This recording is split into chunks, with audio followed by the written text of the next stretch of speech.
So I'm sure many of you have seen the adverts for yogurts containing good bacteria. And these adverts are mostly aimed at healthy people. But scientists have also been using good bacteria, or probiotics, to help treat diseases, like allergic diseases. They've also been trying to use probiotics to treat inflammatory bowel disease, but unfortunately the results haven't been as successful as they were hoping. A group of researchers believes that they may now have come up with why this success is so elusive. So a bit of background first.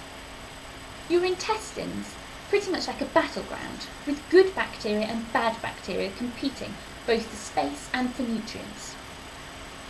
Now in conditions of good health, the good bacteria far outnumber the bad bacteria, and everything's fine.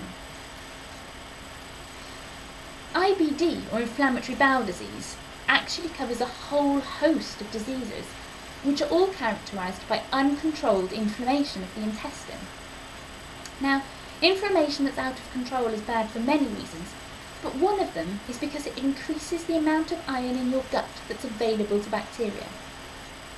Normally, your body hides this iron away, because bacteria that are harmful to us, many of them love iron.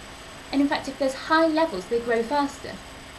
So in IBD, where there is increased iron available to the bacteria in the gut, these harmful bacteria grow at a much faster rate than normal, in fact up to 8,000 times as fast.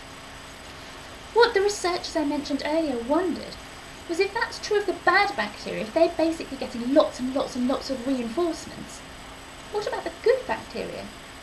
If there's high iron levels in the gut, do they get reinforcements too? What the researchers did was they tested a whole range of probiotic strains that have been used. And actually they found that most of those strains don't grow any faster in high iron than they do in low iron. What that means is on your battlefield, although the bad guys are getting lots and lots of reinforcements, the good guys really aren't. And the researchers suggest that this means the bad bacteria far outcompete the good ones. It's not all bad news though, because the researchers did manage to find one strain that does grow a lot faster in iron. And so they're now going to test this in clinical trials to see whether it will happen in the gut. And who knows?